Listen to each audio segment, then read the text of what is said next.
रसूल पाक सल्लल्लाहु अलैहि वसल्लम का एक फरमान है मुसन्नफ अब्दुल रज़ाक में, ये हदीस आपने आज याद रखनी है। नबी पाक सल्लल्लाहु अलैहि वसल्लम ने फरमाया किसी आदमी के नमाज और रोजे से मुतासिर ना होना, पहले देख लेना कि वो अमानतदार है कि नहीं। किसी के नमाज रोजे से मुतासिर नहीं होना, पहले देख लेना कि दयानतदार है कि देखना लोगों की जेबों पे कितनी नजरें डालता है। फरमाया बहुत सारे नमाज रोजे वाले धोखेबाजी करते हैं, दयानती ना करें, अपने ओहदे का पास रखें, अपने मनसब का ख्याल रखें। ओहदे जिस जगह आप मौजूद हैं आपकी जिम्मेदारी है। मेरे रसूल पाक सल्लल्लाहु अलैहि वसल्लम ने फरमाया हर बंदा तुम में से निगरान है और जो उसकी रियाया है उसके बारे में उसने जवाब देना है। कभी भी बददयानती ना करें। हम लोगों का पहले एतमाद हासिल करते हैं, फिर उस एतमाद को ठेस पहुंचाते हैं। उसका नुकसान पता क्या होता है? दुनिया में सबसे कमजोर शख्स वो होता है जिस पर कोई एतबार नहीं करता। जिसका एतमाद जाया हो जाए वो आदमी बिखर जाता है। कभी भी धोखाधड़ी की पॉलिसी ना बनाए।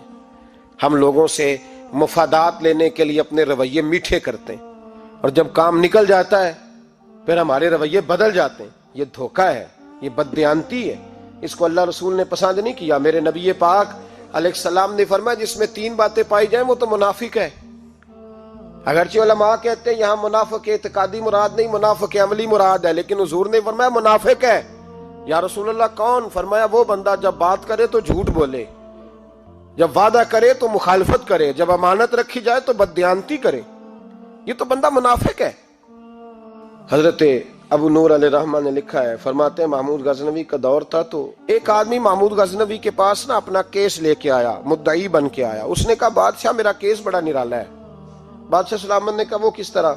कहने लगा ये मेरे पास एक थैली है, मैं ना सफर पे जाने लगा तो ये थैली पूरी हीरों की भरी हुई। फलां इलाके के जो काजी साहब है ना, मैं जाती दफा मैं कहीं सफर पे जा रहा था तो मैं उनके पास छोड़ गया कि रास्ता लंबा है, कहीं कोई मुझसे छीन ना ले, हीरों की भरी हुई थी। कुछ दिनों के बाद मैं वापस आया हूं, काजी साहब ने मुझे थैली वापस की है तो इसमें हीरों की बजाय खोटे सिक्के निकले। अब मैंने काजी साहब से कहा है तो काजी साहब तो मेरे गिरेबान तक आते हैं, वो कहते हैं बता कहीं से फटी है, खुली है? वो जिस तरह टांके लगा के तूने सी थी उसी तरह लगे हुए हैं कि नहीं? तो हुजूर लगे भी बिल्कुल उसी तरह है, ना फटी है ना खुली है। अब मैं लुट गया हूं, मेरी कुल उम्र की कमाई जाया हो गई, खोटे सिक्के कहां और हीरे कहां? तो मेहरबानी करें और आप की बारगाह में अल्लाह रसूल के नाम पर हलफ देता हूं कि मैं हूं बिल्कुल सच्चा। महमूद गजनवी कहने लगे तू जा, थैली छोड़ जा और जब मैं तुझे बुलाऊंगा फिर दोबारा आना। शख्स चला गया। महमूद गजनवी उठे, दरबार बर्खास्त किया, लोगों से कहने लगे चले जाओ, मैं 3 दिन के लिए सैर करने जा रहा हूं, 3 दिन के बाद लौटूंगा। अकेले जब रह गए ना महमूद दरबार में तो महबूब ने छुरी मंगाई। वो जिस तख्त पे बैठते थे वहां गद्दा बिछा हुआ था, ये गद्दा पड़ा है ना, वो गद्दा बिछा हुआ था। महमूद ने छुरी के साथ उसको फाड़ डाला और छुरी जेब में रखी निकल गए। कहने लगे मेरे बाद कोई मेरे दरबार वाले इहाते में दाखिल ना हो। महमूद चले गए। अब वो सफाई करने वाला जब आया ना, उसने आके देखा तो गद्दा तो फटा हुआ है। उसने शोर डाल दिया, पहरेदार भी आ गए, फलां साहब भी आ गए, फलां साहब। उसने कहा ओ खुदा के बंदो उसका गद्दा फट गया है, वो तो मार डालेगा। उसने कहा था सिवाय सफाई और निगरानी वाले के दूसरा आए कोई ना, और यहाँ आया भी कोई नहीं। पहले दिन ही फटा हुआ है तो लटका देगा सबको, क्या करें? शोर हो गया, सारे दरबार के मुलाजिमीन इकट्ठे हो गए। एक बंदा बोला, कहने लगा फिक्र ना करो, मैं कैसे बंदे को जानता हूं, इस तरह सिएगा कि जिसने फाड़ा होगा उसे भी पता नहीं चलेगा कहां से फटा था। ऐसा बेहतरीन रफू करेगा कि पता भी। उसने कहा यार हम सारे 1-1 महीने की तनख्वाह देते हैं, तू बंदा बुला। वो बुला लिया उसको, उसका नाम मोहम्मद रफूगर था। वो आया, उसको गद्दा दिखाया, उसका यार इस तरह सीना पता ना चले। उसने कहा फिक्र ही ना करो, मैं बड़ा कारीगर हूं। बड़े बड़े कारीगर लोग नहीं हमारे मुल्क में पाए जाते, कोई निशान छोड़ते हैं पीछे? बड़े कारीगर का पैसे होने चाहिए, बड़े बड़े कारीगर बंदे। आप यकीन करें ऐसा ऐसा फलसफा, ये उम्रा इबादत है ना, सरकार दो आलम सल्लल्लाहु अलैहि वसल्लम की बारगाह की हाजिरी बड़ी नेमत है ना।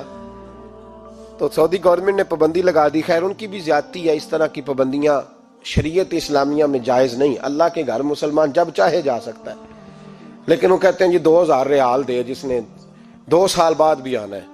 उन्होंने पाबंदी लगाई तो हमारे एजेंटों ने भी कई खास ट्रेनिंग हासिल की हुई है, पता नहीं कहां से सीख के आए, उन्होंने भी रास्ता निकाल लिया। एक साहब से मैंने कहा कि जनाब वो 2000 रियाल लग गया तो क्या करना है? कहने कोई मसला नहीं, पासपोर्ट नवा बनवा लो, गुंजाइश है। यानी हर शय का हल है।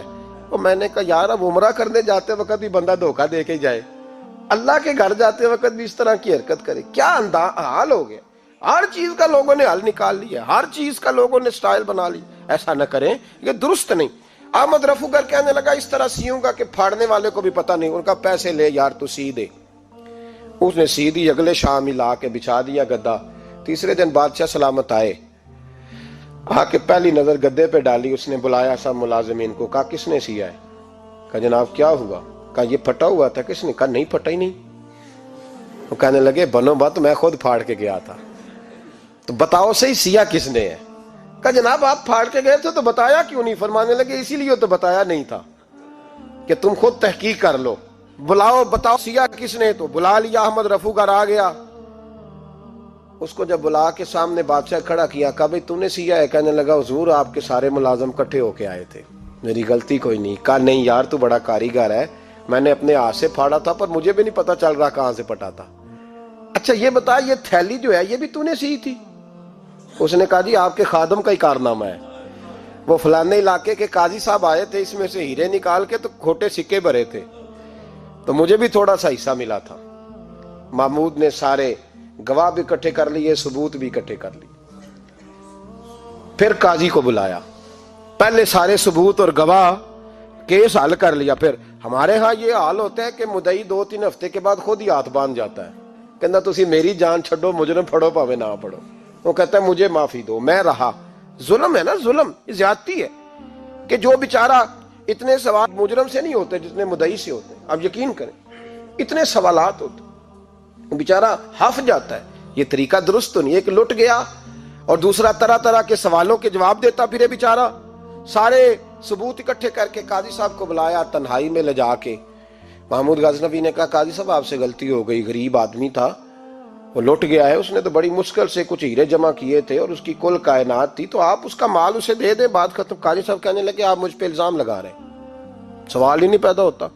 आप मेरी दाढ़ी देखें, आप मेरा एजाज देखें, दुनिया जानती है मैं इस कहा काजी साहब इंसान भूल ही जाता है, बंदा भूल जाता है, गलती होगी माल ने। कहा नहीं सब, कहा मैं तन्हाई में पूछ रहा हूं, मैं उस वक्त पूछ रहा हूं जब दूसरा मौजूद कोई नहीं।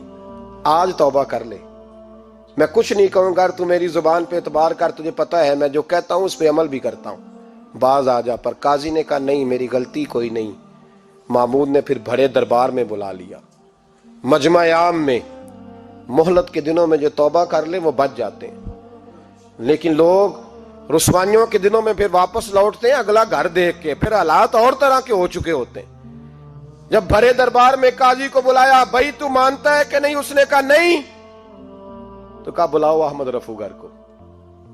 जब वह अहमद रफूगर आया तो बूढ़े काजी की टांगे कांपने लगी, जुमले टूटने लगे, लफ्ज जमीन पर गिरने लगे, बात सही नहीं होती, जुबान लड़खड़ाने लगी। महमूद कहने लगे काजी मैंने तुझे कहा था वहां मान जा बात, अब भरे दरबार में बोल। तो जब काजी साहब की गर्दन खुद ब खुद झुक गई तो दुनिया समझ गई। कहा निकल जा मेरे दरबार से। महमूद बोले निकल जा, इतनी तुझे इज्जत दी, इतनी बड़ी तनख्वाह दी, काजी बनाया, और ये थोड़ी सी रकम के लिए, थोड़ी सी रकम के लिए तू बददियानत हो गया, चल चला जा, निकल। काजी दरबार से निकला तो लोग लानतें बरसाने लगे। कल जो दुकानें छोड़ के सलूट करने आते थे वो कहने लगे इसकी उम्र देखो, इसके काम देखो, देखो इसने क्या किया। घर गया, बच्चे जिनके लिए पाप कमाया था, जिन्ना ली तू पाप कमाए हुन किथे नहीं हो तेरे घर दे। वो बच्चे कहने लगे अब्बा जी हम तो स्कूल मदरसा जाने के काबिल नहीं रहे, उम्मीद थी कि बीवी साथ देगी। वो कहने लगी मैं मेके कैसे जाऊंगी, गली की औरतें तरह तरह की बातें बनाती हैं। और भाई कामयाबियों के बड़े सरबराह होते हैं, कोई कामयाब हो जाए तो सारे कहते हैं मेरी सपोर्ट से हुआ है। नाकामियां हमेशा यतीम होती हैं, नाकामियों का कोई सरबराह नहीं होता। जब तक तो काजी था तो बड़े बात थी, हर बंदा कहता था रिश्तेदार है, रुसवाई हो गई तो वो तेरी आंख हो या संगे मलामत की चुभन, कौन पहुंचा है मेरे दर्द की गहराई तक। दौरे शोहरत में तो यारों ने किया याद बहुत, साथ आया ना कोई कूचे रुसवाई तक। और मियाँ साहब कहने लगे सारी उम्र ही आटा गुद्द है, मैं लखा कीते नहीं पेड़े, आ वक्त आया ही ते मोहम्मद बख्शा कोई नहीं हूं बैठा नेड़े, हालात ही बदल गए। काजी खामोशी से अंदर चला गया, अपनी रुसवाई समेट के बिस्तर पे लेटा। ना रोटी की भूख लगी, ना पानी की प्यास लगी, ना नींद आई, सारी रात तड़पता रहा। सवेरे घर वालों ने दरवाजा खोला तो रूह परवास कर गई थी, दुनिया छोड़ गया। हजरत अबू नूर अलैहिर्रहमा बोले, फरमाने लगे, याद रखो कभी बददयांती ना करना, कभी। ये तो महमूद गजनवी की अदालत थी, कयामत में रब करीम की अदालत लगेगी। और फरमाया वहां तो गवाही देने वाला अहमद रफू गर था, कयामत में तो तुम्हारे अपने हाथ पैर गवाहियां देंगे, हमारा अपना वजूद गवाही देगा। और फरमाया यहां तो लानते दुनियादार बरसाते थे, वहां फरिश्ते होंगे। और काजी को तो मौत आ गई थी, कयामत में तो दोबारा मौत भी कोई नहीं आएगी, वहां तो रहना है और सहना है। इतनी बददयांती मुआशरे में, इतनी बददयांती हर जगह। उस मुआशरे का भी कुछ बनेगा जहां दवाई भी खालस ना मिले, या दवाई में भी बददयांती हो। लोग अपने बच्चे को ऑक्सफोर्ड यूनिवर्सिटी में पढ़ाने के लिए गरीबों के बच्चों के रगों में जो दवाई उतारे वो भी 2 नंबर। इतना बड़ा भी को बददयानत मुआशरा होता है कि लोग यहां तक धंधा करें, यहां तक कि लोग लोगों की जिंदगियों से खेल जाएं और हमें एहसास तक ना हो कि कोई मर जाएगा, कोई डूब जाएगा, क्या बनेगा। और जिसने वो अपनी रजिस्टर की दवाई की, उसने 2-4 लाख रुपया लिया और उसने ये नहीं सोचा कितने इंसान मेरी वजह से मरेंगे। कत्ल सिर्फ ये तो नहीं होता गोली मार के मार देना, लोगों की जिंदगियों से लोग खेल जाते हैं, लोग तबाही कर जाते हैं, लेकिन बददयांती से बाज नहीं आते। मेरे रसूल पाक अलैहिस्सलाम के गुलामों, नबी पाक सल्लल्लाहु अलैहि वसल्लम ने जरा सी बददयांती, और सहाबा का ये मिजाज था, इतनी सी भी कभी उनसे गलती होती तो तड़प